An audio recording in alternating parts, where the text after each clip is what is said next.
we're going to get off. Here's a picture in the cockpit before liftoff. That's looking over Richard's shoulder.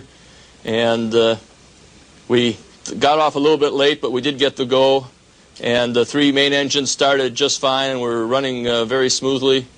When it was a little bit of vibration in the cockpit, the SRBs lit off, and it became very bright, as you can see right here. It was just like day in the cockpit. And all during first stage, we didn't need lights in the cockpit. It was plenty bright. The vibration was pretty much like other crews have explained in the cockpit. During first stage, we were shaking around a little bit, but nothing you couldn't handle. And from reports that people on the ground, they got a pretty spectacular show.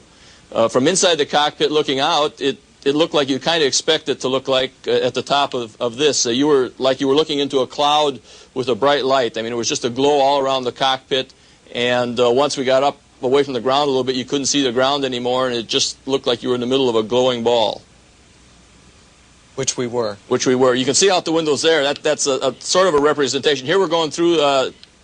Well, you just missed the one which kind of reflected a little more light back in the cockpit now. This is just going through the cloud deck at about 20,000 feet. You can see that the vibration isn't too bad, and we're all in there busily checking our instruments, being sure everything is running properly. The next scene you'll see from the cockpit is when the solid rocket boosters departed, and that was really a bright flash. And after that, there wasn't as much flashing or brightness in the cockpit until the external tank. There's the SEP with the SRBs. That's when those